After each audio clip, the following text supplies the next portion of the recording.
welcome back to the Up and Running podcast. Wherever you're listening, thank you for joining us. If it's on Apple, Spotify, YouTube, we appreciate it because when you get up and running, we're right there with you. Justin, it's good to see you. Good to see you, Mike. Wow, what a weekend.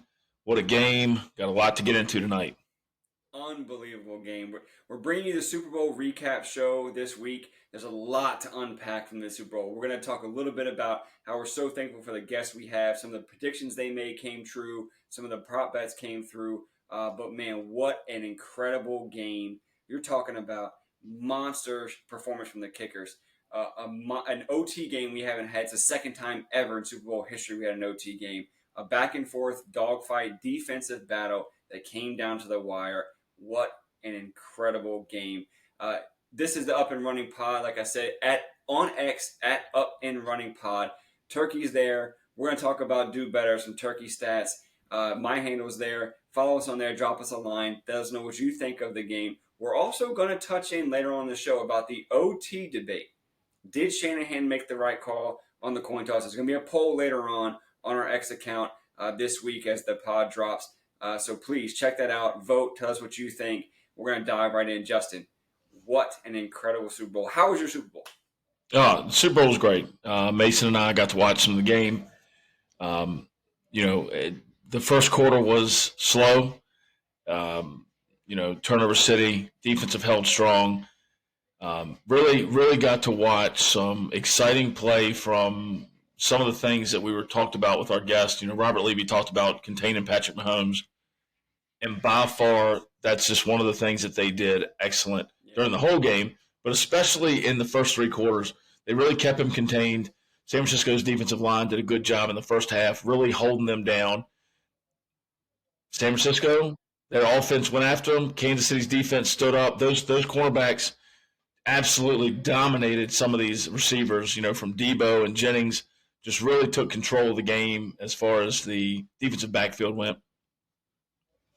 Yeah, listen, I thought one of the biggest moments for me was when McCaffrey fumbled in the first quarter. When he fumbles, it was almost like, Rocky IV when it's like, the Russians cut. It's like, McCaffrey fumbled? What are we doing here? Right? Yep. Again, shout out to Carl Weathers, too. Apollo Creed passing away, so sad to see that. But that's the moment I felt. I mean, maybe I had, Carl Weathers and Chubbs on my mind, but when McCaffrey fumbled, I was like, wow, he's human. Here we go. It's not Purdy making the mistake. It's their best player, arguably the best player in the NFL, makes a fumble. Heck of a defensive play, though, I can tell you. That wasn't just McCaffrey just dropping the ball. It got knocked out. It was a great play. But San Francisco, again, not to shout out myself, but that's kind of the game I thought it was going to be. San Francisco playing really good football in the first half.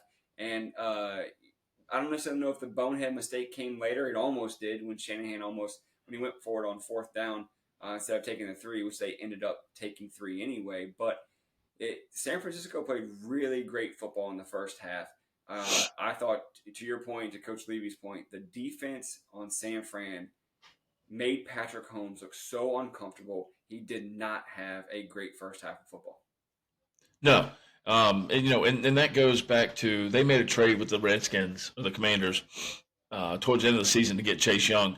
Chase Young comes up big, has a couple hurries, has a sack. He didn't do much else. And that's just his game. He takes plays off, but one of the things that you heard Tony Romo keep saying over and over again is to keep the running lanes, keep your passing lane protection there. Basically, those defensive lines held the integrity of the line so that he couldn't just run about. They could get him. And I'm going to tell you, Joey Bosa, I've watched him just a little bit, not very much, or Nick Bosa, excuse me. But Bosa did something that very few defensive linemen can physically do, whether they're ends or not. He would come up and he overread it a couple times and it cost him. But for the most part, he would read the runs and get down the offensive line of scrimmage and make the tackle behind the line. Just a man-child out there. Everything that McCaffrey does on offense for the San Francisco 49ers, Nick Bosa does on defense for him.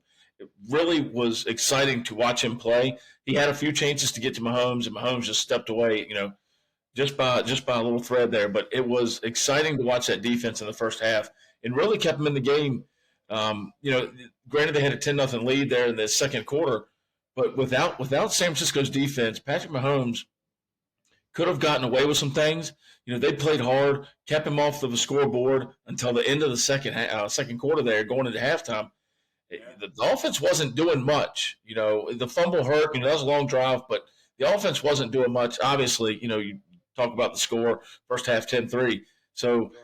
really, you look at what, 5 punts apiece, 13 possessions for each team. It's astonishing that Patrick Mahomes scored 25 points, and 22 of them came in the second half. So, Oh yeah. Listen, I agree there, and to just shout out the defense real quick. So, I also think that we've talked on the show the entire playoffs leading up to this, right? Casey's offense hasn't been that good. It hasn't been this dynamic, electric offense that we thought about. This title is solely on the defensive shoulders. You're talking about you shut down the MVP. You shut down arguably the best player in football. And and I say shut down. McCaffrey still had over 100 total yards. He still had a good game. He played well, but caught the trick play touchdown, I think. And so I think that he still had a good game, but they still contained him. He didn't blow up. He didn't have a monster game. But I think one of the things the defense, so that's Casey's defense. And I think that Casey's defense won this game from. I know Mahomes was the MVP, and Mahomes wins it at the end with a great play in OT. He came alive in the fourth quarter, and he came alive in OT. I put up something on X about could Mahomes do it? Because Brady would do it. And Mahomes did it, and he answered the call. He sure did. I want to talk a little bit more here in a second about San Fran's defense, because I thought they played really well too, and they deserve a shout out. But Casey's defense, I thought, I wish they would have given the MVP to the whole defensive front and core, to be honest. And I thought they played really well. But shout out to Mahomes. He got number 2 in a row, got back to back. They're going to go for the 3-peat next year. But he's inching closer to Brady, but I don't think he's close. I'm going to be honest with you. He's inching closer, but I don't think he's close. I think it's I heard this today, the recency factor. Correct. At the same time, he's ahead of Tom Brady in every category at this age, as far as what he's done so far with Super Bowls and MVPs. The thing is Tom Brady's career started with an injury. He comes in, they go in the Super Bowl, then they win 2 more 2 years later. For me, I think Tom Brady's career started just like Mahomes' Super Bowl did this year. The defense helped Tom Brady out the first couple of years. But then you look at what Tom Brady put together. He didn't just, he's been to 4, he won 3. Brady went to 10 and won 7. 2 different teams. Right, 2 different teams. He went to another team and did it. But the biggest thing about the difference between those two is the longevity factor for me. If Mahomes retired tomorrow and said, I'm done, or they lose the Super Bowl next year, or don't even go to the Super Bowl next year, and he says he's done, he's in the Hall of Fame. He's a first ballot Hall of Famer. There's no doubts about it. 3 Super Bowls, 3 MVPs, 2 MVPs for the NFL, 3 Super Bowl MVPs. There's no doubt there are people in the Hall of Fame that shouldn't be there. He should be there right now. Done. GOAT debate. The GOAT debate's not even close. I know that. Well, the question is, let's say he wins 2 more and gets to 5. Still not close. So I think if he gets to 5, you're close.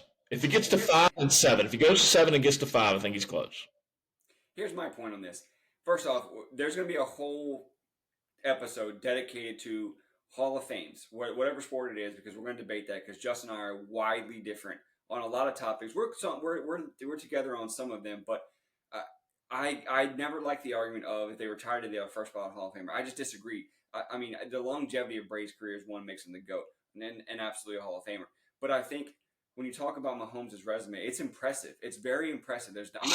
We've lost the fact of we think that there's just good players and there's the greatest of all time. There's no in between. No, there's in between. There's really impressive. There's great players, and Mahomes is a great player. And you're right. His resume, he's on pace to do it.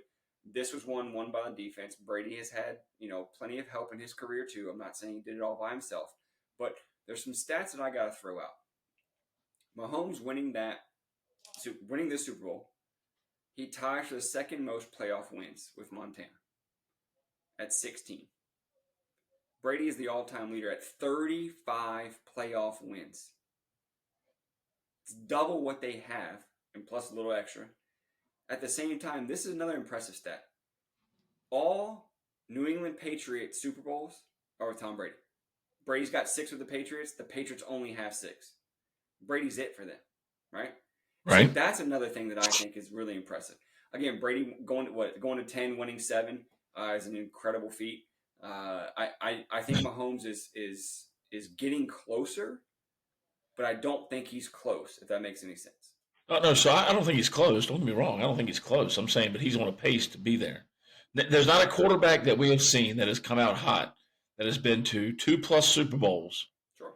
in his first 5, 6 years, won 3, and his only loss is to Tom Brady. I don't know. There's no. Come back to bite him if Mahomes gets 7 or 8 Super Bowls.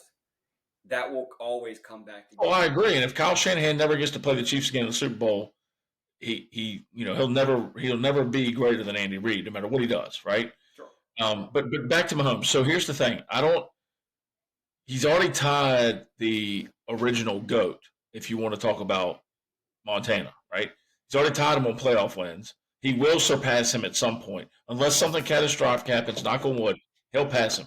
So he's already passed number 2, okay, as far as playoff wins, if that's what we'll use a barometer. And there are a lot of other things I know that I'm just saying. Sure. I don't think he's close to Tom Brady. The one thing I will say about Tom Brady is, and not that the Broncos or the Chargers or the Raiders are any good right now.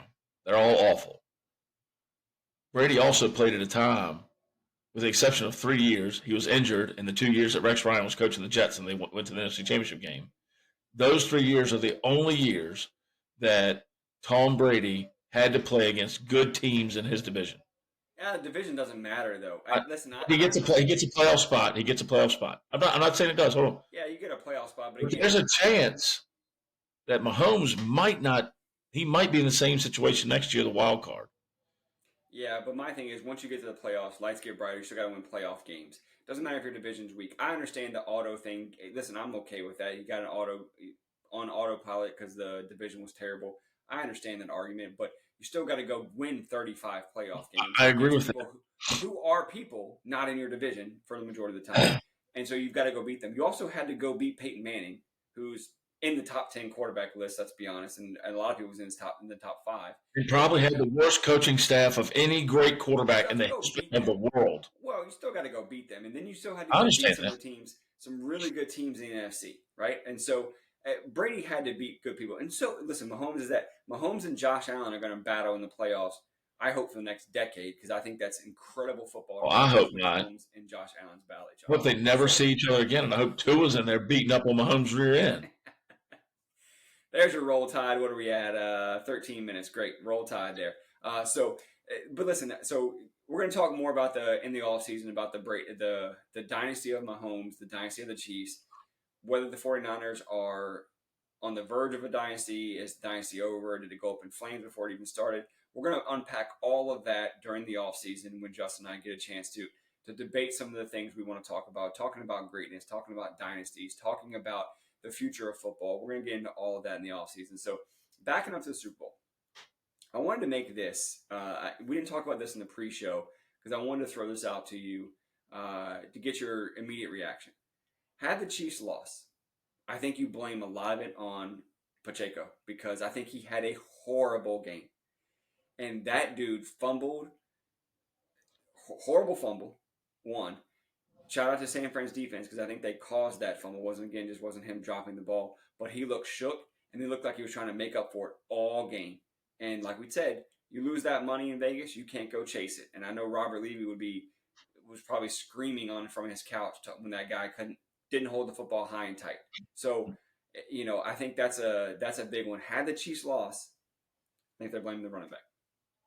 Well, I mean, the whole big news is if Travis Kelce going to beat Taylor Swift because he went over to Andy Reid hollering because he got replaced. His backup goes in there. The guy that he's supposed to block comes in, smacks Pacheco in the mouth. Ball comes out. San Francisco recovers. Yep. Mahomes fumbled the ball twice. Yeah. Mahomes threw a pick. If Kansas City loses this game, you can't blame Pacheco. I'm blaming Andy Reid, Patrick Mahomes, Travis Kelce, the whole 11 of them on offense. They do nothing in the first half. Nothing. Yeah. They can't complete passes. They can't get open. And let's be honest, Patrick Mahomes and the Kansas City Chiefs offense is a shell of what it used to be because his receivers are awful. Now, the man threw for 300 yards. I was surprised. I didn't think he'd break 275. Here he is throwing 333. But you know what had to happen? Kelce had nothing in the first half. He had 93 yards total. Absolutely crazy. Okay? Hardman, 57 yards. Watson, 54. Rice, who everybody thought they were going to, only 39 yards. He got almost 10 receivers involved. Great game in the second half and in overtime. Yeah, agreed. But in the beginning, that's the one you've got to take care of. That's the one that you have to worry about, is why is the offense struggling so much? Your offensive coordinator leaves. Why is he struggling so much? Yeah, I think that's something they got to unpack in the offseason because you're not getting a 3 with that type of offense again. I just don't think so. I mean, the defense is that good. I think the defense is a real deal, but I think that their offense has got to get better because you're not going to go beat McCaffrey again. You're not going to go beat Lamar Jackson again. Josh Allen has got bulletin board material up the wazoo for Patrick Mahomes. So it's going to be another climb to the top. All right, and listen, the defense stepped up in a big way, and Mahomes needed to get it done when he needed to. He stepped up in a clutch moment and had a game-winning drive, and shout out to him. But again, I'm with you. Offense has got to get better. It is. I don't know if it's a shell of what it used to be, but it's not the high-powered, potent offense we're seeing. They're doing just enough to get it done, and sometimes I win ball games. Hey, listen, there's a great golfer named Jack Nicklaus who did the exact same thing. He knew what he had to shoot, and he went out and did it. My question is why are they so slow getting started? Now, here's the thing.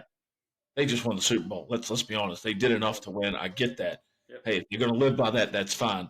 But in this game, in the Baltimore game, they could have been defeated easily. Oh, yeah. And that's scary. But what's scary is they've got a draft coming up, and they're going to find some holes, and they're going to find some stars to fill them, and they might be better than they've ever been. They're one receiver and probably one or two offensive linemen away from having an offense nobody can touch. And as long as Travis Kelce's around and you've got that blanket, it's a lock. They're going to be the best team in the AFC. Again, the sportsbooks are idiots. They're saying San Francisco's the favorite. And I'm sorry. I think Brock Purdy had a good game. But you've got to stop betting against Patrick Mahomes. Another reason that I don't understand why these coaches allow their teams to kick for 3 points when you've got to face a guy that does nothing but annihilate defenses once he figures you out. Oh. And that's exactly what he did in the overtime. He did it the last 2 drives of the game, the regular fourth quarter. So 3 drives, he just dominated. No, he did. He did. And talk about kicking it for 3. We got to pause for a second because I've got to step up and say the kickers showed up in a big way. They had one job and they absolutely performed. One of the greatest kicking displays I've seen. 3 field goals over 50 yards, 2 of them 55 and greater, which cashed some prop bets. I think Tallman shouted out one of those prop bets as having an over 55 or 55 and over field goal. 3 of them over 50, 2 55 and over. What a performance from both teams. Record. I got to give a shout out there. 2 records broken, and then I think a quarter later or so, or 2 quarters later, it's broken again. Incredible kicking performance. And again, that's what we talk about when you have one job. Those guys stepped up in a monster way and excelled. Shout out to the kickers. Step up till they didn't. Blocked extra point. Are you serious? Yeah, listen, everybody wants to blame the kicker on that one. I get he drills it low. I get it. I understand he drills it low, but sometimes people make great plays, and that's just making a great play. Got his hand up in the right spot, found the lane, and blocks the kick. Listen, the kick was low. I understand. I get it. Online with power, he makes it if the hand's not there. But again, sometimes defensive players make great plays. When I talk about kickers making kicks, I'm talking about when you have a 27-yard and you block it right, snap it left. If he makes extra point, well, and we could say anything about what ifs and this happened, that was no, you can't play extra point. It's got to be it's got to be in between the goalposts every time. There's no, oh well, I kicked it low. You can't kick it low. I mean, these guys defensive make plays. They blocks the kick. Listen, I'm the biggest one that says kickers have one job to do, but sometimes there are going to be plays where defensive steps up and makes an incredible play. Nothing you can do about it. Just like a quarterback putting the ball on the money and the receiver's right there to catch it, and the defender comes out of nowhere and swats it down. Sometimes defenses make great plays. That's why there's a defense. Well, I will tell you this. All the crap you give kickers, the special teams were the Super Bowl. The special teams made the Super Bowl from the 3 kicks over 50, the punt on the returner's, not the returner, but the go man's heel, the non-recovery by the return man. Just, wow. The fact that it affected the game, but it wasn't the kick on the punt thing was just, that's a 1 in a million chance. It generally doesn't happen. But the field goals, I mean, just, you have a choice. Do you go for it right there? Clutch. Do you kick it? Do you trust your kicker? And both of them stepped up. Moody sets the record. Then Buckner gets up there and pounds one a yard further. He sets the record after him. Just phenomenal that it didn't cost the game. It wasn't the reason the game was lost, right? Like impressive, yeah. No matter, I joke about the extra point. I mean, things happen. You still have to overcome that. You can't leave it in the hands of them. You should have scored more points to the king of field goals. But at the end of the day, to see them, just like you want them to do their job when they have to do it, whether it's in 3 seconds to go in the fourth quarter or it's 3 quarters left to play in the case of San Francisco, they did their job. And I really thought it was special because Moody's not necessarily a guaranteed kicker, obviously, but he goes up, he steps up and gets the scoring going for San Francisco. It was a really good moment for him. Yeah, it was. And that's I also think coming down to it as well, one of the interesting things we talked about was, and I definitely was looking for this in the second half, was Shanahan's bonehead play, right? And I thought it came when it's in the fourth quarter. They're in scoring range. They're in the red zone. They're honestly driving the ball well, but then as they start faltering, they get in the red zone, they falter a little bit, and he has a chance to kick 3, and he goes for it on 4th down. And I literally turned to Austin, who's going to be on the show later on. I turn to Austin and I say, this is the play. This is the bonehead play because there's no chance you go for it. Kick 3. They go for it. They end up getting it. They end up taking 3 points anyway. So he kind of gets bailed out. But your kickers have been automatic. I mean, I think sometimes with your defense playing that well against Mahomes, and they had been playing that well against Mahomes. Get points, take your points, take the lead, move on. Yeah, Shanahan's screw up was in the second half. Yep. Throw. You threw more times than you ran the ball. You didn't get McCaffrey going in the second half till late. I say that. At the same time, Debo goes out. Yeah, that was tough. Hurt. You lose your second best defensive player in Greenlaw, maybe a third behind Warner. That was awful to see. You never want to see that happen. I mean, no. He's hyped. He's excited. He runs on the field, bang, Achilles, and it's just like, you just cringe at that kind of stuff. Yeah, and part of the problem with him going out is when they change the defense up, they bring a safety in that doesn't know the coverages that was sitting on his couch a couple weeks ago. So, all that said, you talk about Shanahan. This is the 3rd Super Bowl he's been up by 10-plus points and lost. One of them, he was up 25. He's the offensive coordinator in one of them. 2 of them, he's a head coach. But as an offensive coordinator, you're up 10 points. You know better than to kick field goals. And I told them in the pregame show, lights get brighter, and I don't think he can handle it. And that's why so here's the question that was posed today on a show I watch. Andy Reid in Philadelphia had the best team in the 2000s in the NFC. They went to the NFC Championship game. They only won Super Bowl, but they were constant in the NFC Championship game. Nothing. Goes to Kansas City, makes Alex Smith a better quarterback. Then he gets his kid, Patrick Mahomes, goes to 4 out of 5 Super Bowls, wins 3 of them. Do you think Shanahan needs to move? That's a great question. So the only thing I will say is you're talking about Andy Reid in the 2000s. There was a man by the name of Tom Brady in the other league. And you're talking about something where, for some of it, not all of it, for some of it, right? But at the same time, you're talking about, could that be the same setup that Shanahan's in? Because the man in the other league is Patrick Mahomes, and he's lost to him every single time. So right. The moving doesn't fix anything for me, in my opinion.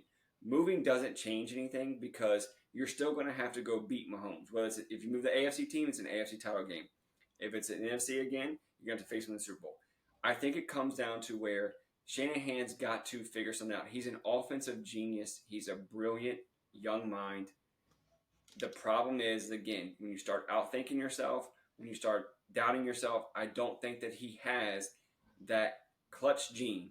Because like you said, he's up 25 points as the OC. He's up 10 twice as a head coach, and he loses. At some point, you have to realize you just may not have that clutch gene. Because then the doubt keeps in, it's like, am I always going to lose? And I'm sure that's starting to creep in. I hope it doesn't. But I don't think moving makes a difference. I don't. I mean, so what? I don't know if we want to dive in this right now. What do you fix? What do you fix? You can't say nothing about the quarterback.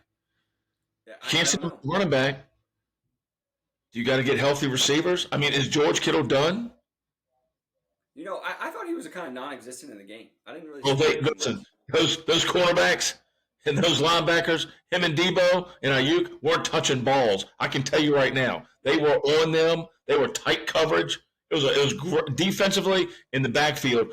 Kansas City knew what they were doing, and Chris Jones showed up on like 5 plays. But Brock Purdy had time. Okay, I'm tired of hearing he didn't have time. He's short. He doesn't know how to throw like Breeze does, but he had time. He didn't have. He's got to stop holding the ball. Let the ball go. You know. I'll tell you this. I think so. When you say like, what is there to fix, right? I think we look at it one dimensional. Like we got to fix something on the team. It might not be that. It might be where there's got to be an assistant head coach that takes over late game stuff for him, or an assistant that in the defensive side that takes over all of that kind of stuff. Because again, you've had opportunities and you can't clutch up. You can't clutch and get things done. There have been clutch athletes and clutch coaches in our life that we've watched that step up in big ways and get things done. Look at Nick Saban. Nick Saban's one of the clutchest coaches you can come across. Do you think Nick Saban's losing 10-point ball games in the title game? No, he's not. Do you think Nick Saban's ever lost up 25 points?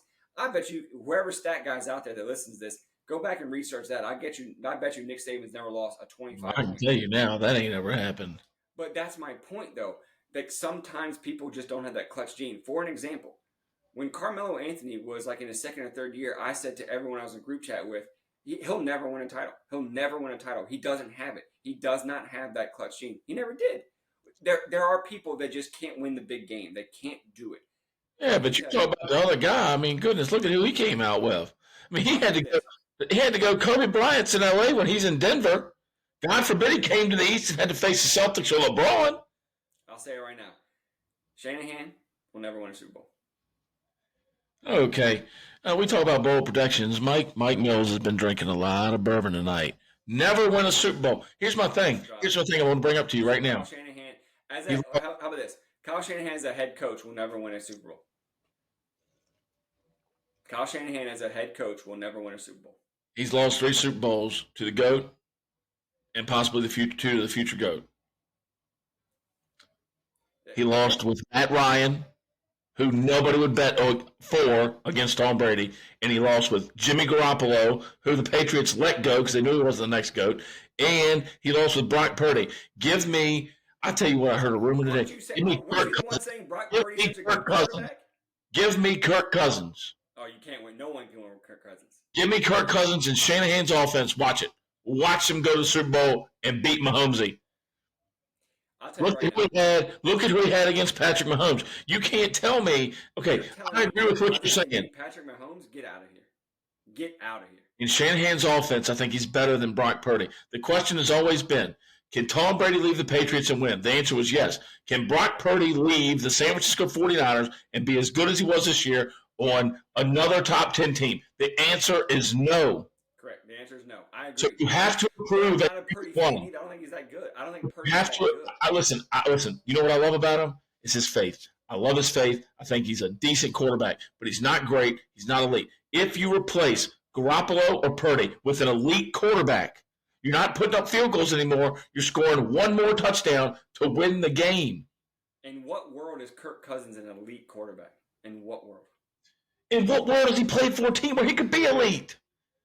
Oh. The Vikings and the Redskins?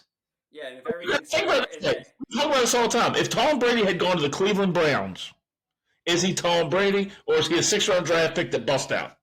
Tom Brady. Oh my gosh! Are you kidding me? I'm losing my mind right now. Dan Marino is the greatest quarterback to ever play the game until Patrick Mahomes. As far as the position goes, I'm not talking about accolades, but as far as playing the position, when he came in the league, he played the quarterback the best that's ever been played, and he's second best now to Patrick Mahomes. Forget the accolades. Go look at the points, look at the stats. He dominates everybody. In today's game, he'd win every Super Bowl. There wouldn't be any question. But he doesn't have any championships. Okay? Because the team around him... Football player and the greatest quarterback there. Tom Brady is the absolute greatest to ever play the game. His first 3 Super Bowls he had nothing to do with. His first 3 Super Bowls are defensive-based. Put him on the Browns, he would have done it. Because here's my point. Greatness finds a way to win. Greatness finds a way to step up because that's why they're great. When you talk about, Shanahan had to face the GOAT. He had to face Brady. He had to face Mahomes. The reason they're face Mahomes or they're face Brady, that's why that's a saying, is because they are great. They step up and find ways to win. If Shanahan was great, he would have won all 3 Super Bowls. That's my point. You're hypothetically saying that he's so good he should do this. If he is, do it. Because in the end of the day, men lie, women lie, numbers don't. And he didn't win. Listen, I'm a huge Marino fan. I think Marino is skillfully one of the best quarterbacks to ever play the game. From my pure skill standpoint, absolutely. But when you talk about greatest to ever play the game, it's Tom Brady. And Brady's the greatest player to ever play. Brady's also one of the greatest athletes of all time across all sports. One of. Well, I mean, I agree with that. But here's the thing. Go back to all this. So when he was an offensive coordinator in Atlanta, should have scored more points. He had Matt Ryan. Everyone would call him Matty Ice. Matt Ryan wasn't that good. MVP or not that good. Not better than Tom Brady. What I'm saying is I agree with you. You need to find a way to get it done. The problem is he's got subpar quarterback play. The lights get brighter. Are the lights necessarily getting brighter for Shanahan? Yes. Has he made a coaching mistake here and there? But so has Andy Reid. The difference is his players can overcome what Purdy and Garoppolo couldn't. And you got McCaffrey in the fold. McCaffrey doesn't fumble right there. We're not talking about this. We're talking about, man, is San Francisco building a dynasty? But the greatest player to play the game today, I don't care about Patrick Mahomes, the greatest player to play the game today, Christian McCaffrey, fumbled on the first drive, losing 7 points. I get it. Listen, I'm not arguing that. But again, we're going to unpack this later throughout the offseason. A quick reset in the show. This is the Up and Running Pod. Follow us on X at Up and Running Pod. We're on Spotify, YouTube, Apple. We want to give a quick shout out to all the guests that came on the Super Bowl preview show. Coach Levy, Tommen, Maddie B, Mason. Thank you all for taking time out of your day. Thank you for taking your time to give our listeners your thoughts, your predictions, whether it was the over and under, prop bets, whatever it was. We really wanted to say thank you all for coming on the show. We appreciate that. We're going to have, if you do like guests and if you're one of our listeners and you're excited about the guests coming up, we do have a couple more guests lined up. We're going to have one on the recap show. We're going to get some when it gets into heavy to baseball season. Also going to have a March Madness guest for you. There's plenty of other guest lines up, so you don't have to just keep listening to Turkey and myself if that makes you bored. I heard that though. So we're definitely going to have those guests on again. They were great guests. I thought they all had a lot of unique aspects and different dynamic to say. So Justin and I aren't done debating the Brady Mahomes thing. That's going to happen throughout the offseason. So more to get to on that. But let's talk about a debate that is going on right now, Justin. a lot of heat on Shanahan. And listen, I've already made my bold prediction. You know how I feel about him. A lot of heat on him for this OT, for overtime rules. For those that don't know, overtime rules were different, and the overtime rules say that each team's going to get a possession. So I'm going to walk and set the scene. I'm going to start this off first. I think you're going to bring it home and close it for us on this one. But the OT, the coin toss happens. San Francisco wins, and they're roasting Shanahan for taking the ball first. Here is where I will come to his defense. I think he was made the best decision possible. He takes the ball first because your defense was out there gassed trying to stop Mahomes, and they didn't. You also get a chance to get the ball twice versus Mahomes getting it once, because if you both score touchdowns, you get the ball again. So you avoid Mahomes having the ball twice. You also give Brock Purdy a chance to go down and score with no added pressure. No, I have to go get 6. I only need 3, whatever it may be. You have no pressure. You can run your offense. And you put the pressure on your defense after giving them a break and saying, look, we need one stop. You give us one stop, it's over. I think it was a great decision. Yeah. So if you go back and look at it, with about 8, 9 minutes left to play, maybe 10 minutes left to play, Kansas City gets the ball. They go on a 12-play drive. That's 6, 7 minutes there. But the defense on the field, that's probably a 10, 15-minute drive there when you calculate the time, not just on the field, right? San Francisco gets the ball back. They come down, drop down, do a field goal, only take 3 minutes off the clock. Defense is right back on the field for 11 plays, 64 yards for Kansas City to kick a field goal. That's not a long time. It was a 2-minute drill there, but that's a lot of time for your defense to be on the field back to back. They're trying to go hard. They're trying to get the stop, win the Super Bowl. They tie the game up, take a knee, and then boom, you win the coin toss, you get the ball. Versus giving Kansas City the ball and having to put your defense right back out there after 23 plays. It's a great way to get your defense a rest, get them breathing, get some fluids in them, get them some oxygen, because your offense went out there, went 67 yards for 7 minutes and 38 seconds. Now they're rested. The issue with it is he didn't score a touchdown. And that's where people are going to roast him. He had 3rd and 4 inside the 10, didn't go for it, which I don't know that you can. Kicks a field goal. Mahomes is going to do his thing. 13 plays, 4th and 1, he gets it. Just they drew up some plays that were a lot different. The option run, which wasn't really an option run, it was Kelsey, go block for me, and I'm coming behind you on 4th. Great play call there. I mean, they're going to get it. It's 1 yard, right? But the defense was gassed there at the end. They were going 100 miles an hour. Your backside defensive end, or front side really, isn't doing what he needs to do in Chase Young. He's slow. He's not getting upfield. That really was a great decision. It just, the offense didn't do their job. And a lot of that comes. Decision. It's a great decision. I don't have any problem with it. Yeah, and people are roasting him saying, and listen, and I heard someone to say this today. They said, well, it couldn't be a great decision because it didn't work out. I think that's crap. I don't think that's true. It can be a great decision that just doesn't work out, because you'd still make the same decision tomorrow, right? So it's a great decision. Yes, it didn't work out, but it's still a great decision. Did that cost them the Super Bowl? No, I don't think so, because look at the defense. The defense forced 3rd down, at least that I can remember, 3 times, maybe 4 on that drive. I know for a fact it was 3. It might have been a 4th, but they got to 3rd down that many times. I think they got to 4th down once or twice. So the defense was there to make the play. Purdy goes down and gets 3 because, and I don't agree going for it there. I think you should kick 3 if you're San Fran. Put the automatic points on the board, because if you get a fumble, you get a pick, you get some type of play from your defense, game's over, you win.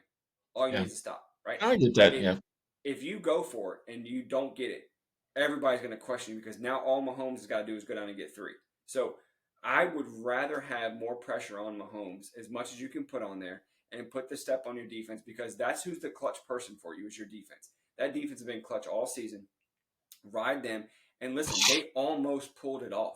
They almost stopped Mahomes several times. He drives down the field, and he does get Mahomes magic. I think the defense was gassed, and I thought they caught him sleeping on that last play. Mahomes, easy pitch and catch for a touchdown. Yeah, I think I don't care what anybody says. I don't know why that play isn't run more often. keep everybody inside tight. Your receiver's going to break left and then go out right to the end zone. It should be a touchdown every time. They got him in third downs, like you said, 3 times. It's a really hard debate. It's like Dan Campbell going for it against the Cowboys, in the regular season 3 times in a row for the 2. Let's go win the game and get it over with. Did that hurt them in the end? You don't know. It cost them a number 1 seed, blah, blah, blah, whatever. But at the end of the day, he's still making that call. That's Dan Campbell. Sure. Shanahan's plan here was to get the 3rd possession like we had talked about. It just didn't work out. And everybody's going to crucify you when it doesn't work out. But at the same time, if the other way doesn't work out, they're going to crucify you the same way. I mean, it's a no-win situation in these things. You did what you thought was best. I think you can do it both ways. I like the way Andy Reid talks about it. You get the extra down in case you got to get a touchdown. So if it's 4th and something, you can do something with it. Whereas in San Francisco's thing, the only added pressure they had there was the defense just came off of 2 drives of 23 plays. They need a break. Yeah, you talk about, well, if they give up the touchdown, at least you got to go get one. Yeah, but going to get one with Brock Purdy versus going to get one with Patrick Mahomes are two different things. And I think Shanahan's a genius. There's a reason he's coached in 2 Super Bowls as a head coach, 1 as an offensive coordinator, and a reason he's got one of the best offenses in the league. He knows what he's doing, okay? At the end of the day, he just doesn't have a superstar leading the team. There's only so much McCaffrey can do. There's only so much Kittle can do, or Debo, or Ayuk. There's only so much they can do. Do I think he overthought himself? Yes. You tried to do exactly what Baltimore tried to do. You went away from what gets you where you're supposed to be, and it didn't work out. Yeah. But at the end of the day, when it was working, you still went away from it. You don't do much of it in the first half. You get to the end of the 3rd, in the 4th, boom, boom, boom. I mean, we're group chatting and like, man, good play call. 3 play calls in a row. Boom, they're working out. Yeah. And we just, all of a sudden, our brain explodes and we forget how to call offenses. Yeah, and listen, and the trick play worked out. We knew that was coming, right? So shout out to those prop bettors who had over 2.5 players attempting a pass, because that definitely came through and it was a clutch one. So, and keeping up with the OT debate, because we're about to bring on a guest who, you heard Justin and I, we both agree with Shanahan. We're bringing on a guest who completely disagrees with us. He's going to be on the other side of this coin where he thinks Shanahan should have deferred. And he should have kicked it to Mahomes and put his defense out first. You're going to hear his take on this. We wanted to bring that different type for you. But before we bring Austin on, Justin, if KC won the toss, I think that they should have deferred. Don't put Mahomes out first. I think you put the pressure on the person who can handle the most. I want my pressure on Mahomes because he can get it done. I think you put the defense out there to get a stop because now Mahomes knows who's got to get done. I want Mahomes in that situation knowing what he has to get done. If I'm KC, if I'm San Fran, again, I'm taking the ball first because I don't want the pressure on Purdy. I want it on my defense. But if I'm KC, I tell my defense, go get a stop. If you get 7, if you give up 7, Mahomes is going to get you 7 and we'll be fine. And the reason I say that is because if you put Mahomes out there first and something happens and he gets stopped, your defense trots on that field going, well, there's no hope. There's no chance we're winning. Mahomes just got stopped. Yeah. There's no chance. Yeah. You're deflating your defense so they even get out there. Well, I think the same thing. I think it works both ways. We talk about this a lot with college football, right? Like overtime. Everybody gets a possession, 1st and 10 from the 25. You always defer. You always go on defense first. I don't care. There's no chance in the world you're not. But this is different. You have kickoffs, you have punts. You're playing a new game. One possession each, and then it's sudden death. You've got to do what you think is best at the time. And I think anybody's crazy to believe that with the defense doing what they had just done, you're not putting them back on the field first. I don't believe that's even possible. I think if KC gets it, like you just said, and I'll tell you right now, if KC's defense was in San Francisco's place, you're still not taking the ball. Really? I still think Andy Reid's like, nope, y'all go out there and play again. Sorry about your luck. Okay. Because you have Patrick Mahomes. That's the difference. That's when you talk about greatness, when you talk about somebody a gamer, when you talk about somebody that can go get it done, I'd rather him go get it done for me than for him not to go get it done for me. See, Right? I'm of the mindset of if I have Patrick Mahomes, I want him to have as much information and also the pressure and weight on his shoulders because I know he can handle it. That's my rock. That's my rock star. That's my superstar. That's my you know MVP. That's my leader on the team. I want him to be able to determine. And so at that point, if he needs to go 4 on 4th, if he needs to get up 7, he needs to get 3, whatever it may be, that's what I want to have happen. So that's why I give him the ball second. And I understand the argument of, well, you give Mahomes a chance to get it twice. Mahomes may only need it once. If your defense gets out there and gets a stop, Mahomes only needs it once to get a score. But at the same time, if your defense gives up 7, now the whole team's riding on Mahomes' back, which is where you want them to be. I want them riding on their back. I don't want them riding on the defense's back. Which is probably where he wants to be. But again, look at the game. It's not a 45-43 game. It was 19-19. Nobody's driving up and down the field in 2 possessions, scoring a touchdown or field goal. So just let it roll, you know? Well, and to bring up 1919, I wanted to bring this up earlier when we were talking about Super Bowl prop bets. How about all the people in Super Bowl squares around the country and listeners listening to this show? How thrilled were they because you saw some of the most unique Super Bowl square numbers? 9s, 5s, it was 6s. It was wild to see Super Bowl square numbers. I mean, no one, if you drew up Super Bowl squares and you had 5-2, you didn't think you had a prayer. You had there's no chance. Hate life. Yeah. If you had 9-9, you were like, I don't have a prayer it winning. But you get your payout. However your payouts pay, whether it was into the 4th, before OT, or it was, when it's a score change, whatever it may be, you never thought you were going to get paid. No. It was a 5-2 wins, and that's like that. There's no chance. 5-2 swept the whole thing at the end. That's crazy to me. So, what a wild game. And also, before we get into bringing Austin on, we want to talk about some of the Vegas bets too. Some of the prop bets cashed in big. PJ in the group chat hits purple Gatorade. And I think you shouted out purple Gatorade on the pre-show, if I'm not mistaken. I know we talked about yellow and orange being some of the favorites. You were hoping it was orange, but purple showed up in a big way. We had the coin toss. I lost. I had tails, as I always do. But purple Gatorade, PJ making a big collection. And another favorite one we talked about was McCaffrey anytime score, Kelsey anytime score. Kelsey did not get one, so the books took a lot of profit on that one. But Justin, how did Vegas end up? So Vegas struggled a little bit. They were down $9 million from their average. They made around $4 million in the sports books there at Vegas, normally bringing in about 13. A lot of it has to do with the overtime, catching that over. A lot of the books had 46.5 versus 47.5. Yep. The Kelsey thing kept them kind of close because a lot of people had Kelsey anytime score. I mean, who wouldn't, right? Christian McCaffrey, you're taking a bath on that. He had 15 touchdowns on the year, with the one in the Super Bowl. So, I mean, what are you going to do there, right? I think the OT was plus 3,000 for it to go into overtime. I think I saw on one book. So well, it's not just that. You look at Patrick Mahomes' yards, 333, Brock Purdy yards, touchdowns, interceptions, the fumbles, the 2 fumbles for Patrick Mahomes. The crazy thing is, brought the field goal over 55. Right. So Kyle brings up the field goal piece, not 1 but 2. And talking about a late game, it wasn't even a late game. This is in the middle of the game when nothing really, wasn't a big deal. Like over 2.5 pass attempts by a player, or over 2.5 players attempting a pass. That catch. Right. Yeah.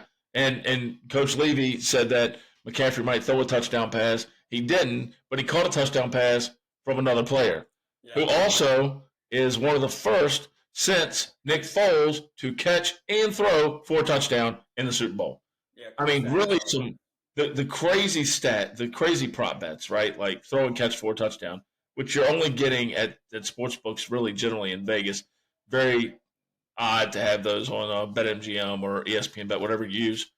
But, I mean, the numbers were outstanding. I mean, they had to have been large for things like that. Bigger things hit. The one that didn't hit, that everybody with it, that you and Brueggemann both called, was the under. And I was extremely surprised. Of course, a touchdown for San Francisco in the overtime would have caused it, but absolutely really thought this game was going to go there. And until the second half started and Kansas City remembered, well, we play offense too. I mean, not just an under, but under 20 points. I mean, we were at 13 at halftime. So definitely Vegas didn't do great, but they always win, and they won a ton. They won a ton. The money they brought in this week from the visitors, they said Monday morning after the Super Bowl, 575 business jets pulled out of that airport. Just absolutely insane. One of the best Super Bowls we've seen in years. Yeah, it was, and it was really exciting. And I think the Vegas taking a bath. Like, I'm never going to be apologizing for that. That place gets plenty of my money, your money, everybody else's money, so they'll be fine. But I thought the biggest one was so many people took San Fran money line, and so the Vegas, it had that been the other way around, and you're taking Mahomes. KC money line was plus money, and so if you're betting on Mahomes versus Brock Purdy, I think at that point Vegas takes even bigger bath because so many large bets were on KC money line, so that kind of saved them there. But a lot of prop bets hit. One of my favorites finally hit this year over longest touchdown. The over and under it's like a half yard, I think it is, or 1.5. So the over hit finally. So that's the first time that's ever happened that I can remember. So I usually always take that one. I didn't this year. Obviously it hits, but that was an interesting one. I was fine. Also, the no team's going to score 3 unanswered is an interesting prop bet as well. So I think some monster prop bets came through this year. It was a unique prop bet game, I think. So the excuse me. So the no free didn't happen, but at the same time, a lot of other big prop bets hit. The purple Gatorade PJ got, I think, plus 275 or something like that. He said, which was a cool one. So anyway, shout out to the prop bet guys, everyone that had them. Sounds like everybody kind of came through. The interesting thing was the anthem this year, Justin. Yeah, you've got one of the biggest superstars in the world, and Reba McEntire. She comes out, does her thing. The music really was crazy. I mean, you had a halftime show there with Usher, which was going to be huge. And I'm sure we'll get that in a minute. But really interesting the acts they had come perform early on, especially with a country singer doing it. She's known for her long ballads, but did a great job. Yeah, and she was right on the number. They said she was like right there on the number. Had she not given a couple pauses or whatever, I think she would have been clear under. So interesting to see what that. Our guest is definitely going to talk about that as well. So, but we've talked about the over and under. We shouted that out with the anthem. We shouted out with the coin toss, and so much money has been on that. So job well done from Vegas. Job well done from the prop bets. Thought it was cool. Usher. Let's talk about Usher. I thought his halftime performance was very good. I thought the performance was great. I thought bringing out Alicia Keys. I'm the huge Alicia Keys fan, so that was cool. I actually got up off the couch when that happened, so I was cool to see Alicia. But I thought Usher did the hits, brought some of the old school, new school in. I thought it was great. So I thought it was a great nostalgia-like halftime show. For those of us born in the 80s, you bring Usher in, you bring Alicia Keys in, you get Lil Jon's in there. He's great. We've got a lot of music that we listened to growing up that was popular when we were in middle of high school. But Usher, man, you might want to get on the treadmill, work out a little bit. Boy, you was sweating.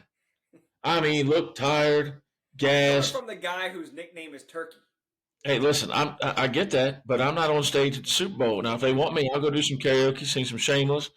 Listen. One of the best karaoke singers anyone listening to this podcast has ever seen. You know that is true. I thought that the last 5 minutes of the show were great, and then it had to end, and they didn't know what to do with the ending. Yeah.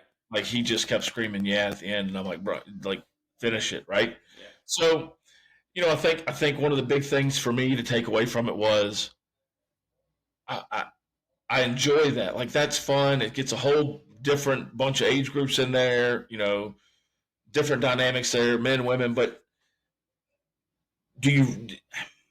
I want to be going 100% during the Super Bowl halftime show. So like a Yeah, rock you can't always band. expect it to be like some knocked. I thought Usher did a great job. You can't always be going 100%. That's a tough performance to put on. No, I agree with that. Uh, to that point, I do agree with that. I think bringing in the cameos was awesome. That's the best way to do it. But for me, like I don't want to see the Rolling Stones. They're 105 years old. But you could bring a rock band, have a rock show, but Sure. and you can do the Usher thing. You can do the Little John thing. You can do like they did last year with Dr. Dre and Eminem and 50 and all those guys, right? But it's got to hit. It can't pause. It's a halftime show. You've got 15 minutes, and I know it's exhausting. Don't get me wrong.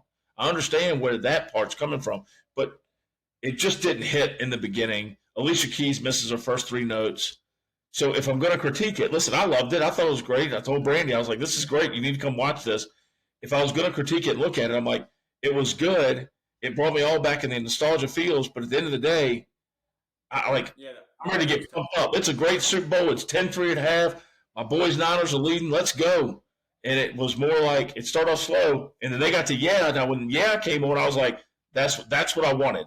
15 minutes of that. You could have just done that song 4 or 5 times. But Little John come in there and scream yeah 5,000 times, and that would have been perfect. But Luda Not coming everyone on can stage was handle. great. Not everyone can I handle can't the help heart that. rate I'm and the trying to high. get excited. You used to drink a Ludacris was case of great. When Mountain Dew. Ludacris came on, I was ready to jump off the couch, but I was reclining, feeling good. You used to drink a case of Mountain Dew. No one can handle their heart rate beating at 180 as a resting heart rate. No one can handle that but Well, you. I'm sorry. Lance Armstrong and I were born with hearts bigger than our heads. I can't help what y'all normal folks have for these small little hearts. Mine's like this big, okay? So I can handle all that pumping the blood everywhere it needs to go. True that. The lovable turkey, as everyone used to call him. So yeah, I absolutely can handle a whole case of Mountain Dew and go right to sleep. It's amazing to me. But anyway, final thoughts on Super Bowl, Justin, before we wrap this up. On the Super Bowl coverage, we got a little bit of golf we're going to touch on, but Super Bowl, I thought it was great. That was a phenomenal game, second only overtime game we've seen. I thought Vegas handled it well. I'm not a big fan of it being in Vegas because I think there's other things to do. We talked about that a lot on the preview show. Not going to rehash that, but the game delivered. OT delivered, Stars delivered, and Mahomes and them have their dynasty looking for three.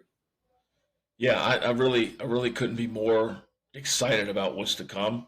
I think one of the great things you can take away from this game is you generally don't get two teams that are so evenly matched. Um, you can go position by position, and it's going to be a 50-50 split, I believe. And if they played the game 10 times, I think it comes out 5-5. You know, a few things here for Shanahan, a few things here for Reed, just as coaches on the team, players, same thing. But man, what a game! What a weekend! You know, I guess the most impressive part for me is Brock Purdy didn't fold like everybody thought he was going to. Yeah, he didn't. He did not. He didn't come out and put up 300 yards. He didn't throw for 20 touchdowns, but he played the game. He did what he had to. He took his team to overtime against one of the greatest quarterbacks of all time, even at his young age, and he stood toe to toe with them and just didn't make enough plays. And that's okay. Like I don't want to hear this game manager anymore. He played the game. If nothing else, he did exactly what Tom Brady did in his first three Super Bowls. So we're gonna roll with that for right now. I I mean I'd like to see Miami in the Super Bowl next year, but I really would like to see another San Francisco KC. Oh, this just in, Kansas City host or San Francisco is going to host Kansas City next year in the regular season. So we will get a Super Bowl rematch next year. Good. Don't know what part of the season will be in, but super excited for that. I think both teams are very fortunate to have young pieces. Yes. McCaffrey's, I think, through there until 2028. Purdy's still in that low contract. Plenty of cap room for them to add. Kansas City's right there. Like I said, a couple linemen just to shore up the offensive line for Mahomes. Not that they're bad, but give them another piece. And Chris Jones might leave this year, defensive end. Got to bring another one of them in, and maybe another receiver with some surer hands.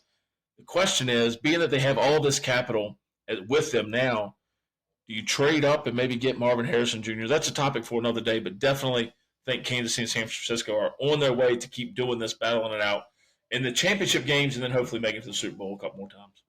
Yeah, good point. Yeah, a lot to unpack this offseason. We're definitely going to talk about predictions going forward, what Justin and I think about, and what we see for next year. We're going to have that as a preview of the NFL Draft Show coming in April. So stay tuned for that. So, Justin, from one party to the next, Waste Management Phoenix Open was an absolute party. Was an absolute, you can insert a different explicative in here, was a dumpster fire. The golf was phenomenal. They had a really cold, rainy. Provided some phenomenal highlights. One being Scotty Scheffler putting on the green, puts off the green into a bunker, which is disastrous from the number one player in the world. Yeah. Jordan Spieth made birdie from a mud puddle, it looked like, which is incredible because Jordan Spieth makes birdie from basically anywhere. Except But the also, fairway. except the fairway. But Nick Taylor beats Charlie Hoffman in a playoff. Heartbreaker for Hoffman. Had the waste management on, had the green on. Really thought he played well. Nick Taylor just clutch approach shot after clutch approach shot gets it done. But that was the golf. What we really are here to talk about is, again, the party that it was. Justin, did the waste management get out of hand? Yes. Now, that's In a coming a way. lot. If Turkey says it gets out of hand, let me tell you, it got out of hand, folks. So I've been watching the show on Netflix about golf, and one thing that one of the players I don't like says is that golf is a gentleman's game.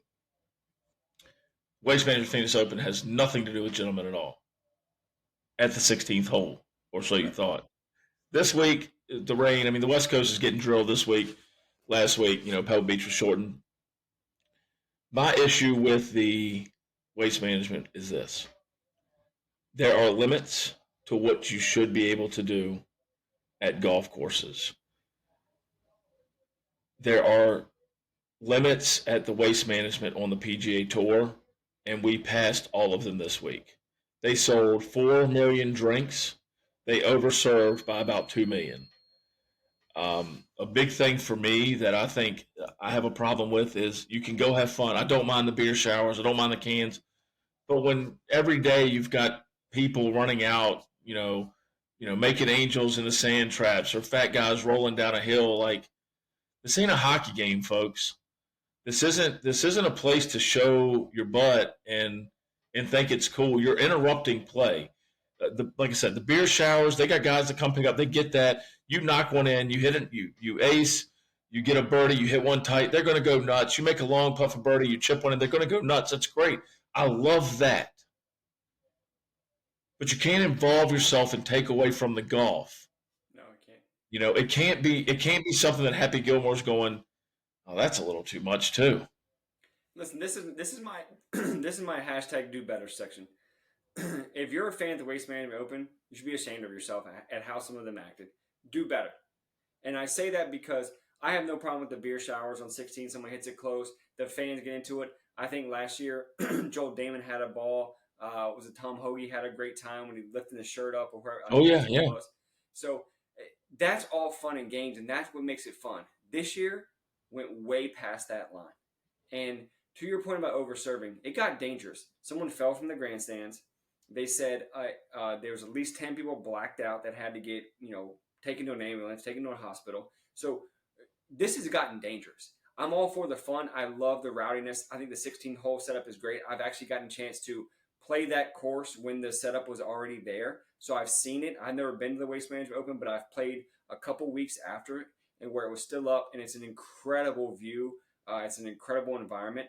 Maybe we'll post that video to X of the T-ball I hit on 16 there. But it's an incredible atmosphere, and I think it's fun. And I love the fact that golf's getting more enjoyable, more social. Everyone's having a good time. But when you're rolling around in the mud, sliding down, ruining the golf course, when you're making snow angels, interrupting people's play, when you're heckling golfers to the point they have to stop their round to come talk to you, to try to get you either kicked out or shut up or something, then you're taken away from the sport. Then you're being ridiculous. And then to the point where some people have had to get carried out or put on a stretcher.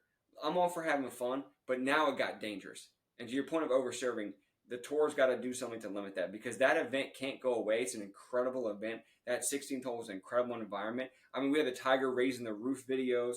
We have the aces on 16, which are incredible. I don't want that to go away because it's a fun, enjoyable sport. People go have fun at it. But one, take care of yourself. It's not worth your life. Falling 20 feet from a grandstand, it's not worth damaging your health that serious. It's just not. No party ever is. And at the same time, you've also got to respect the game, respect the players that are playing for millions of dollars. Because if they don't play, we have nothing to go watch. And it's vice versa, right? If no one watches, they don't play for that much money. So I get the point, it's vice versa. But hashtag do better. do better, please, because next year it cannot be worse. It cannot be the same. It's got to get cleaned up.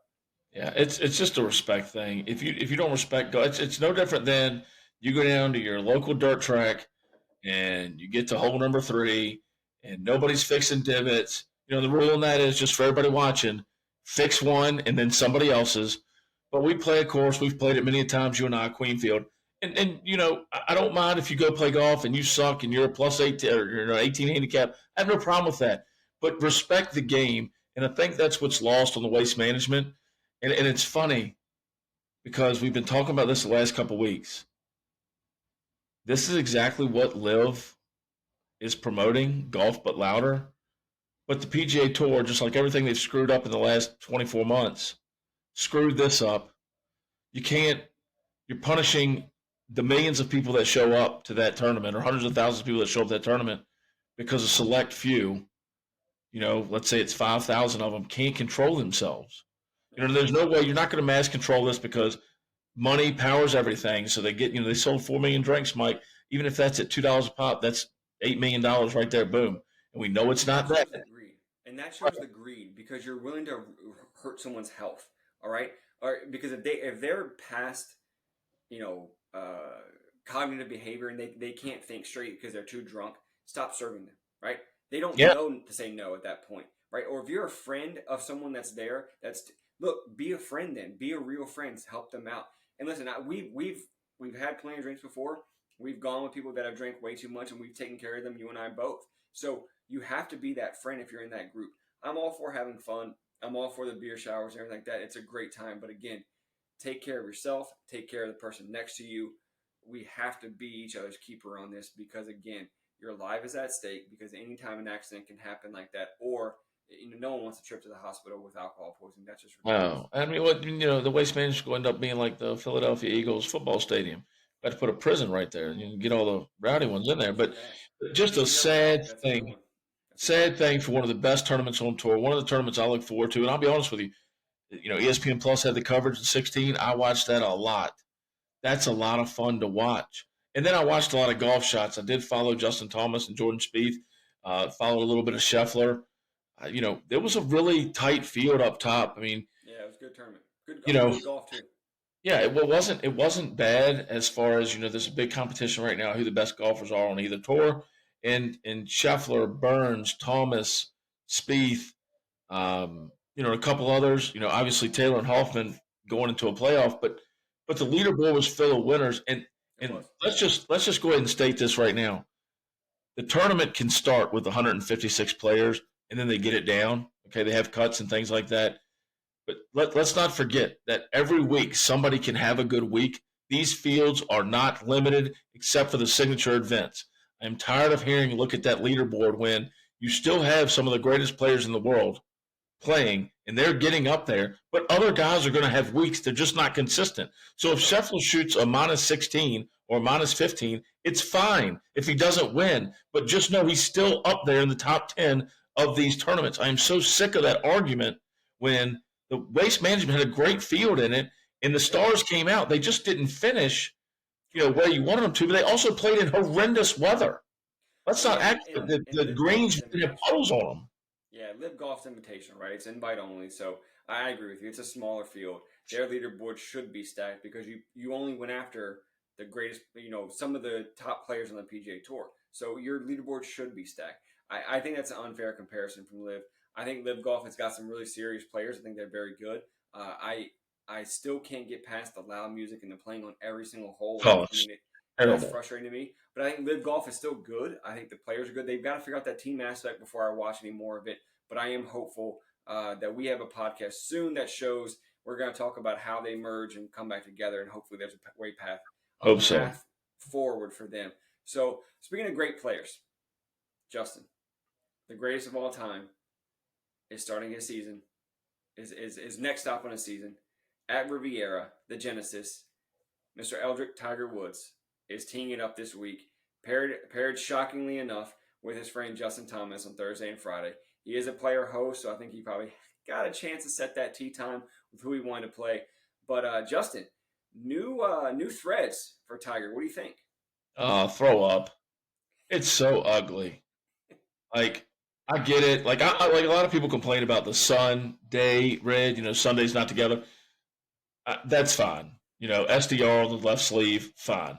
But the Tiger logo, here's my thing. I get the 15 stripes. I understand that. But here's the biggest thing that everybody's going to say. It's always that thing that started, maybe 5, 7 years ago. Who did it better? And they're going to put Greg Norman, the leader, the CEO of LIV, right next to Tiger Woods' Tiger. And I can tell you, the shark looks like a shark. The tiger, not really sure what it looks like right now. Well, I don't like the 15 stripes because, and I'm really shocked Tiger allowed that because what if he wins 16 or 17? They go redo it. They go redo it. He already had that discussion. Go redo it, which I think is stupid. I think it's stupid. It is. I mean, that's you've always said 18 is it. 18 is the only number you cared about. So why even consider a logo that had 15 on it, right? I think there was better options. I'm not sure on this, and I don't know if it's come out or not. Maybe you can help me on this one. But I thought he owned the T-Dub logo, so I don't know why we just didn't go with that, and TaylorMade adopt that. But the Sunday red, I do appreciate that it's very subtle. It's like right here at the below the button, which is better. So it's not too flashy. The shoes look incredible. I mean, I'm glad he's finally wearing something that he wants to wear and is comfortable.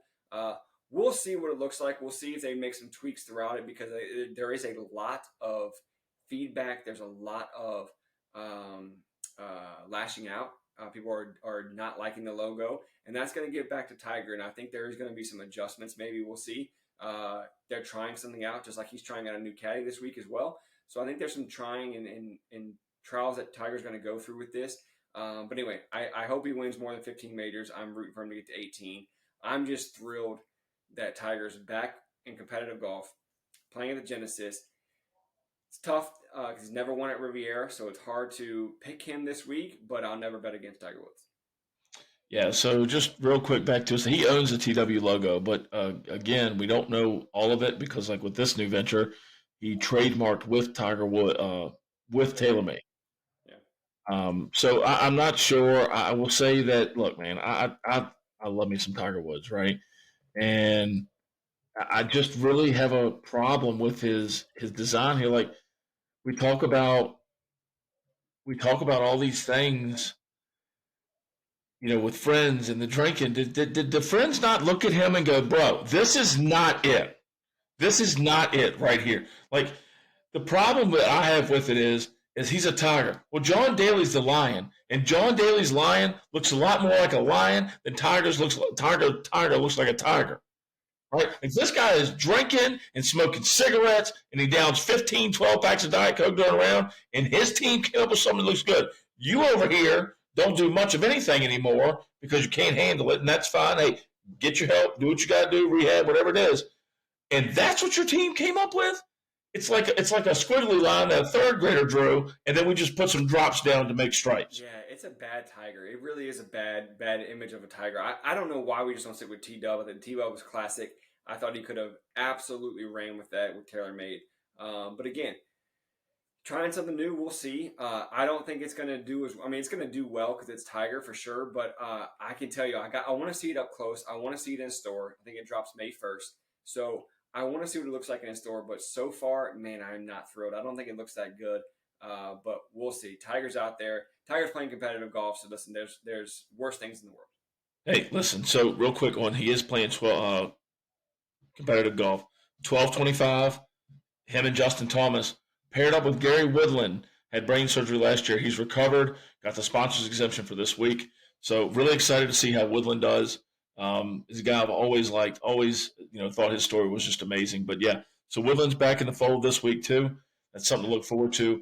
You touched on the LIV Golf there for a minute, and I did the fantasy the last 2 weeks. It's a free thing. You can go on the app, you build your team.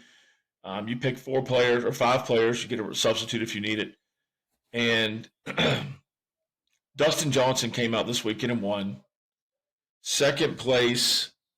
I mean, Taylor Gooch, I think. Taylor Gooch. Yeah.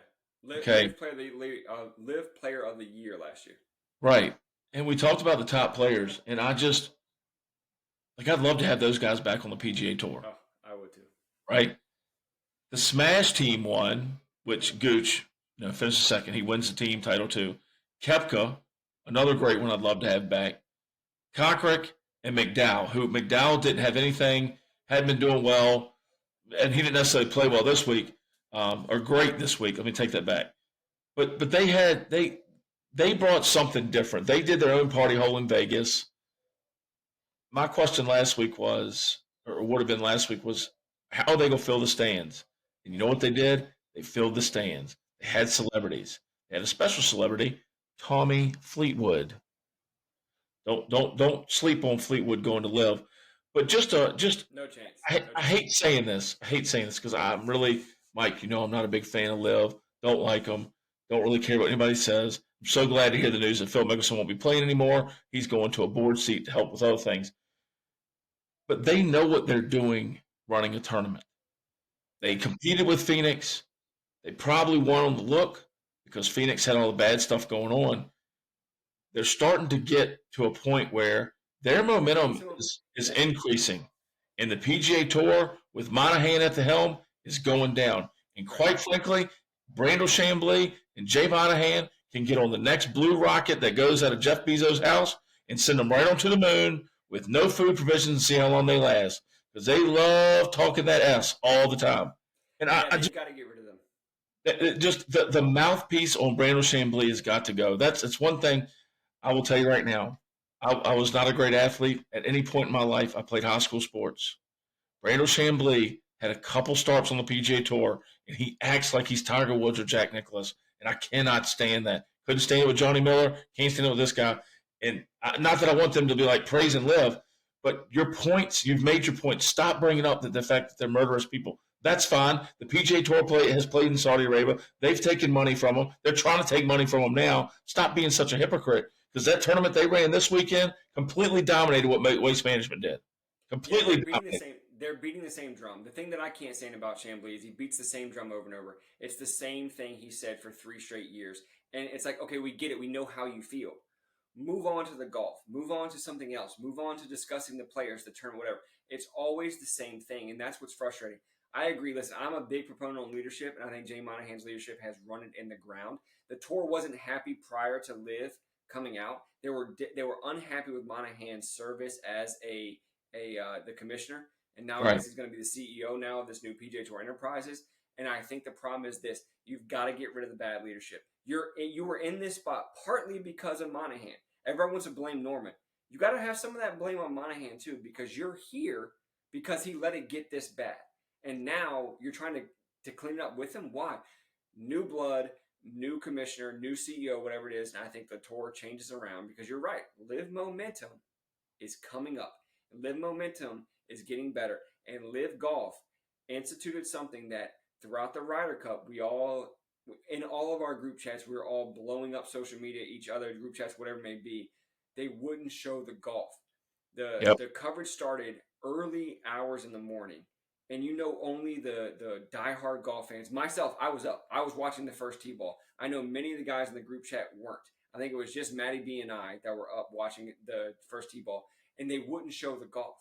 The only people that are up are diehard golf fans. The casual fans not up. The commercial doesn't appease any of us. So you're flooding us with commercials. LIV Golf institutes something that's showing every golf shot, or you have a chance to watch every golf shot.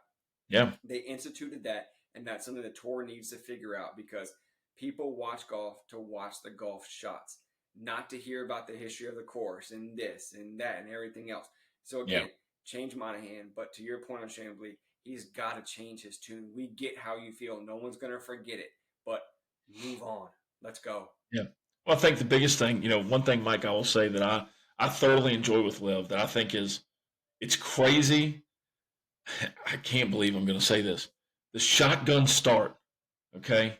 The shotgun start at LIV Golf when you're following X to play.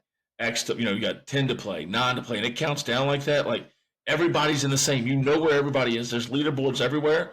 What I love about it is that the leader isn't playing 3 hours behind you. You go out there and smoke a 62, a 9 or 10 under, okay? You're in the lead by 2 strokes. The leader the start of the day leader is starting 3 hours behind you. And he knows what he has to do, right? Yep.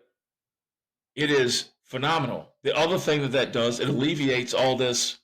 Well, we have to stop because of weather or darkness. Everybody's playing at the same time, and I Yeah, know you that's can't do fun. it with X amount of And players. you have flexibility. You have flexibility Right, right there, right? Because if the right. weather's coming in late, you start early, or vice versa. If you want to need to push it, you start late because of the weather. I like that point too. I also like that the leaders don't have a big advantage. Now, I do think that there should be some type of advantage to being the leader in the clubhouse, to showing up on Sunday, to be able to see what's in front of you. You've earned that. So I will disagree on the shotgun start there. I think it's incredible because you have the chance to avoid the weather and you're all playing generally under the same weather conditions, which I think is great because there's been plenty of times where you have a 7 a.m. tea time where it's cool, calm, and everything's fine. And you get to 2 o'clock and it's breezy as all get out. And the people that had the afternoon shoot way worse scores. And I don't think that that's fair. So I do like the shotgun start for everyone playing the same weather, same course at the same time. I think that's phenomenal. The downside is I do think it puts the leaders at a disadvantage because if you've played well all week, you should have some type of advantage or honors in a sense where you get to see what happens in front of you. Well, so to that point though, you think about the Open Championship. You go over across the pond, and a storm comes in at, let's say, 1 o'clock in the afternoon. Well, you have an afternoon tea time on Thursday, and that means Friday you got a morning tea time. I So know. you're playing in the storm in the morning. You're playing in the storm, or It's the not. storm at night. You're playing the storm at night. Listen, I'm with you. The Thursday Friday thing for me is fair. The start times. I mean, I get that. You play once in the afternoon, you play once in the morning. The cookie's going to crumble one way here and Yeah. there. It happens, right? But Saturday and Sunday, run up. Because you have such big fields, right? You have 65, which is 17 more than golf and ties. So, or than live. What I would do is I would get the guys in, let's say 40th and on, or 36th and past, run them through in the morning. See you bye. Y'all get y'all's rounds out the way, and then hey, at this time, whether it's just Saturday we do the shotgun start, or both days we do the shotgun start. I understand what you're saying, the leaders, but at least everybody's playing fair because, like you just said, if you've got a morning tea time at 9 o'clock and you're in 36th place, and it is just think about Augusta, and it's calm, it's Yeah. wet, and you can go and just stick the ball where you want to on the green. That's a lot better than coming in playing in the afternoon. The greens have dried up a little bit. You get some wind in the air. Things start to move around a little bit. There are definitely things that Live Golf does really, really well. Agreed. Agreed. The issue with the golf and showing the golf, they can do it because they've got all the money, right? They have a free app, the Live Golf app, Live Golf Plus. You can watch every shot. You watch the complete That's coverage. That's that's what we're insane. missing. Yeah. But Tour's got they to have figure it out. unlimited funds, and the PGA Tour's got to figure that out somewhere or another. I don't care how much money you get in; they're going to have more. Just merge. Monahan, stop being stupid. Take their money. It is what it is. I mean, you can't stand your ground now that you came out Yeah. against it. So, but definitely, I'm telling you, I haven't been. I don't like golf. I don't like live golf, but I haven't been excited. I'm excited for this weekend Genesis, but I'm really excited for both tours. I mean, Yeah. the fact It's gonna that get better. Johnson, Kepka, and DeChambeau are at the top of the leaderboard this weekend for Friday. Wow, I mean, three powerhouses right there, Oh yeah, and just and you got Rom lurking there too. So listen, yeah, I yeah, agree yeah. with you. I can't wait to see the majors when all these guys do come back and chance to play again. We got Augusta coming up in a couple months, and so I'm looking forward to the Masters. But again, I am excited to see what's happening. Live Golf's gaining some momentum. I will tune in. I will try to start tuning in more because I haven't been as much as you have. I've just been turned off by the music. I may just have to watch it on mute at this point just to watch it. But I'm excited you can watch every shot. So, but again, Genesis this week, Tiger's playing. Hopefully, our recap show next week is going to talk about Tiger winning every year for the first time. I would love to see that, but we'll see. Justin, final thoughts for everything we got. Super Bowl wrap up. Give us a quick closeout. What do you think? Well, Super Bowl game couldn't have been better. The playoffs in college football and in the NFL were amazing. The NFL kept it going in the championship games and then the Super Bowl. I really felt for Mason this week. It was tough, but hey, you know what? The 49ers look good. Got a young team, got a quarterback that isn't owed much money. That's really big. You'll hear about that a lot moving forward as we talk about draft day, what teams are going to do. Move into golf this weekend. Obviously, the Genesis Open, bringing Tiger back. We grew up loving this guy, still love him. He's really having a second resurgence as a fan favorite for some of the younger kids, even though he's not, tearing it up like he was when we were young. Excited for that. waste management's got to do better again. Mike, you hit on it all the time. Do better, and that's one thing that as much as you love the tournament, you love the way it's played. They just gotta be smart out there. Be smart about the people you're serving and taking care of, because at some point somebody's going to get hurt, and it's going to be because of that, and you don't want that on your mind. Live Golf, as much as I hate saying it, Live Golf's momentum's going high. Love it. Love the tournament this weekend. I'm a big Dustin Johnson fan. I love hockey. He's married to Wayne Gretzky's daughter, so that's a bonus. Big win for him. Big win for these guys. Looking forward to next week recapping some other good stuff. Yeah, absolutely. Yeah. So again, do better out there. That Waste Management Open. So I want to say a quick thank you to all of our guests that came on for the preview show. We really appreciate your time. Appreciate you making it an incredible show. We know we went long last week. We're going long this week as well because we had a lot to cover with the Super Bowl. We're putting the NFL to bed for a couple weeks, maybe a couple months. We'll see. Baseball's picking up. We got golf really starting to get into the golf season now, which is going to be exciting. We got horse racing coming up this year. The 3-year-old season has definitely kicked off up and running. So we'll have previews when it comes to horse racing. We got hockey playoffs in a couple months, NBA, March Madness. We're going to be hitting all those sports. Again, we're doing whip around coverage for those sports when it comes to, so you can be prepared in your group chats to win those arguments, to have turkey stats, to have those do-betters. And again, keep following us. We appreciate all the listeners. We appreciate everybody listening on Apple, Spotify, and YouTube. Thank you so much for your support.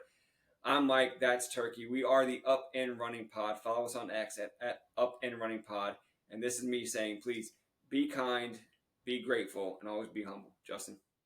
206 days till the NFL season kicks off. Less than 60 days till MLB baseball kicks off. Let's go, baby.